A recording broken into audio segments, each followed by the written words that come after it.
thank you so much for joining us here on the Can Captures podcast. And thank you for inviting me to this lovely air-conditioned apartment for it as well. I know, a little relief from the 32 plus degrees Celsius. Yeah, It's been a busy day. I've done a lot of recordings out in the heat of the sun, so I appreciate this. So thank you. Of course, my pleasure. Amazing. Well, it'd be great if you wouldn't mind starting off introducing yourself and telling us a bit about EXTE, if that's okay. Yeah, happy to. My name's Matt Doherty, CEO North America of EXTE. I joined January of 2024, so about a year and a half in to build out our operation in North America. And EXTE's kind of unique in that business has been around in different iterations for over 10 years at this point.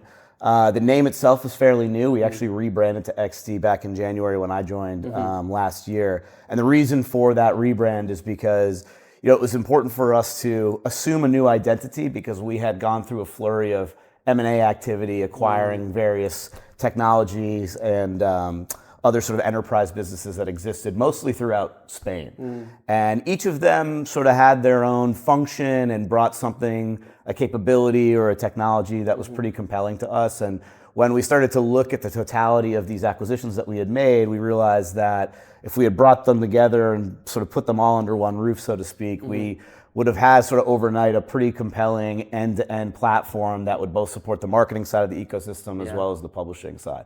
So that's what we did. We acquired the three primary companies that we acquired. One was sort of on the demand side. One was a SSP, so very much focused on publisher enablement. Another was sort of contextual and brought some studio and some creative capabilities into our stack. And so spent all of 2023, right before I joined, integrating those technologies together.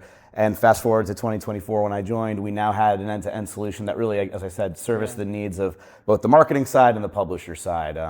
What we think is sort of really special about the business and where I attribute a lot of the early adoption to in the US has been just sort of how complementary these technologies are and these capabilities are and the flywheel effect that they generate. It's sort of creative mixed with contextual technology, mixed with direct access to supply, and all of it's underpinned by this custom optimization AI that we've built that's outcome-based, that allows clients to basically set campaigns up before they launch to best position themselves to achieve on whatever the media outcome they're looking to deliver might be. Amazing. Well, that's fantastic. And what you're achieving in North America is amazing. I know you've assembled your Avengers, your team there is really great, right? That's right. Yeah. How's it going out there? It's been great. I mean, it feels like we've kind of got all the Infinity Stones together. We've been really fortunate to have brought on some really exceptional talent.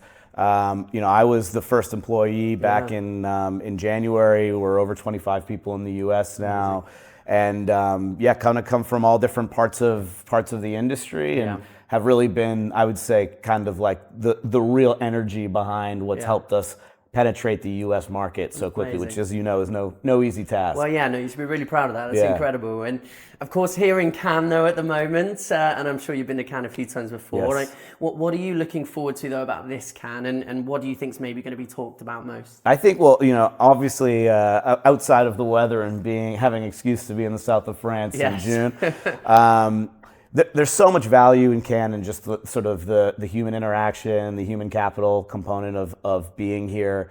So really excited to just kind of like reconnect with our partners, have opportunities to have really exciting discussions with potential partnership partners, potential like publishing folks that we're going to end up negotiating relationships with. So I'd say what I'm most looking forward to is always sort of the human elements, just being able to catch up with folks and hear about the latest and greatest technology. This is oftentimes where a lot of the newest innovations are sort of being unveiled for the first time. So keep a close eye on the trades throughout the week in between jumping into air conditioning to cool off. In terms of themes, I mean, I'm biased. We run an AI-based business, and I think that's been a word that we've heard a lot of over the course of the last year. So I expect to hear a lot around AI, specifically Agentic AI, and how that can be used to sort of automate various functions within the sort of MarTech world. I also think, we've been hearing about retail media networks for a long time. There's obviously been a proliferation of RMNs throughout the US at least. And I think it's really interesting that we're now starting to see that RMN model start to be replicated outside of the retail media world. You've got other businesses and marketers that are sitting on really valuable data that they can monetize via sort of third-party channels and can help them and their marketing partners be able to achieve great results. So, you know, whether that's companies like MasterCard, that's obviously sitting on great transaction data. I think that that's a theme that I'm sort of keen on following along, and we'll be hearing a little bit about over the course of these next few days. Yeah, absolutely. I've already heard CVS have created a partnership with Reddit, example. Right? Yep. Yeah, it's a really good example of that. Yep. Yeah, so hearing lots of that at the moment. Yeah. And it'd be good to understand from you, of course, and EXTE's point of view, maybe what's one thing that's happening in your industry at the moment, and how are you guys addressing it? If you could share that with us. Yeah, so I think, again, going back to sort of AI, using and leveraging AI for automation, I think that's a major theme that we are leaning into quite a bit. Again, one of our sort of core capabilities, probably I would consider like our secret sauce, is this agentic AI optimization logic that we've built over the course of our 10-year history that looks at media performance of 10 years worth of billions of impressions served and understands the right way to sequence and sort of assemble an impression to best deliver on that outcome. And so what we're really focused on doing at EXTE is trying to automate that process as much as possible to get customers closer, our marketing customers closer to the results that they're looking for, the outcomes that they're looking for, and do it in a way that doesn't take as much of the sort of test and learn phase, sort of take some of that stage out of it, the test and learn stage out of it, and just be able to have already learned from our 10-year history and be able to hit the ground running from the moment a campaign starts. And on the other side, with the publishers, that's going to help them with monetization of their supply, better yield management. So I think that will really sort of benefit both sides of the sort of digital advertising ecosystem, is creating this sort of automated efficiency that helps marketers get closer to the outcomes they want and helps publishers serve up the best possible impression, the right time, right place, right moment for the right person on every impression that they ultimately monetize. Absolutely, yeah. Sounds ideal. Yeah, that's the goal, right? That is the goal. That's the goal. Great. Well, fantastic. And maybe as a final thought, it's always good to look ahead. You know, if we were sat here back in this lovely apartment in 12 months' time, you know, what would have changed in that time, and maybe what would we be talking about in 12 months? You know, what would you see as next? Yeah, so I mean, gosh, there's so much. I'm keeping a really close eye on, again, sort of staying with the AI theme, but right now the word agentic AI, that's been thrown around a lot.